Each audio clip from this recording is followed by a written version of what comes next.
Hello everyone, welcome back to my channel. Today's quick chat is all about oracle cards versus tarot cards and what are the differences in these cards. And so this is known as cartomancy, and it is the energy of working with cards. I mean, this has been happening now for hundreds and hundreds and hundreds of years. An original, back in the day, original form of it was playing cards. And so that's something that a lot of people still use. They use the standard deck of playing cards, and every card has a representation. Obviously, they are in the four suits, clubs, spades, hearts, and diamonds. And in the modern tarot, it is pentacles, swords, wands, and cups, which represent the four energies: earth, water, fire, and air. They can also predict the north, south, east, and west. And the seasons also of the year, 4 seasons. And so the power of 3 and 4 are very, very important in spirituality. 3, when you recite chants and prayers, and 4, because it does represent the north, south, east, west, earth, water, fire, and air elements, which are very, very important. And so, as I said, I mean, the first tarot decks, I think, from my knowledge, were back, really in ancient Egypt on the hieroglyphs, and they used to use tablets as their divination, I guess. And then it moved to Italy too, and in Italy they started to use the Lo Scarabeo, and it started like that. And then, of course, now in these days we have all sorts of cards that you can turn to for guidance. And I think cards are good because it is the energy of the universe. That cards are always right, really, in my opinion. It comes down to the person that's reading them and if they're in tune with it. And I guess, for me, I use both what the card says and my own intuition to interpret the cards. And so, if you are interested in doing something with cards, it is always good to get a bit of background and understanding, do some courses or do your own research, and just practice on family or friends or even on yourself daily until you build up the confidence to do it on the side. If you want to build up your business with mediumship and psychic abilities, it is important to study and to make sure that you are confident in doing it, because of course you want to give the best outcome to your clients, and even with friends and family, you want to give them the best and most accurate read. And of course, people always say, I want an accurate psychic, or I want an accurate reader. Let me tell you up front, there's no such thing as 100% accuracy. We are humans. Humans fail left, right, and center. It is part of life, so nothing is 100% accurate. But I guess the way you read, it's very important to be honest, but always pick up what the cards say and interpret them as clearly as you can.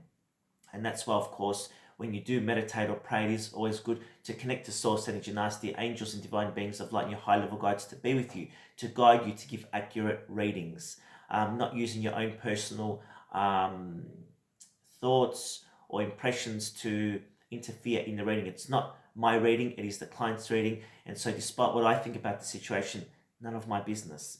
Anyway, so the difference, the tarot cards, of course, they are made up of, these are some of the tarot cards. These are fairy cards. As I said, they are divided up into 4 suits. You've got, where is my tarot cards here?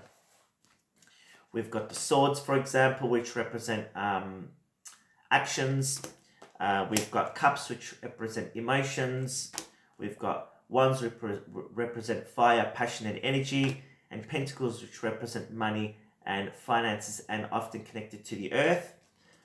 The wands are connected to fire. The swords are connected to air. And the cups are connected to emotions.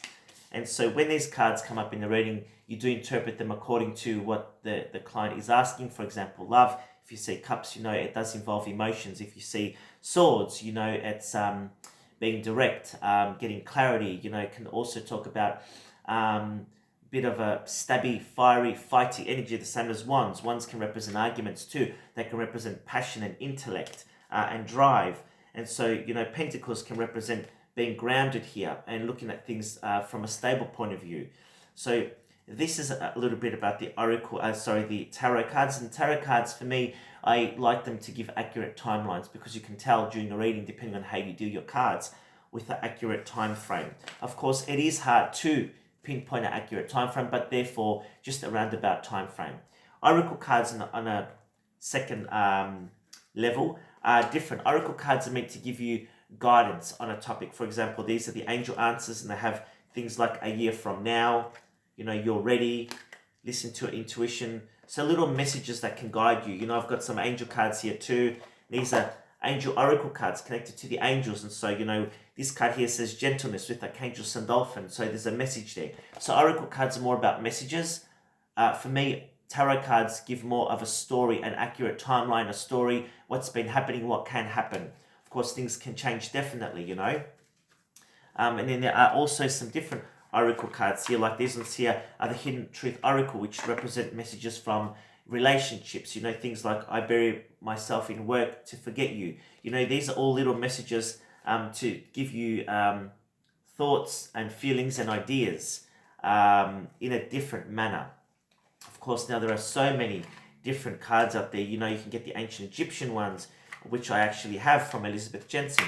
You can get ones with colorology, numerology, astrological ones now.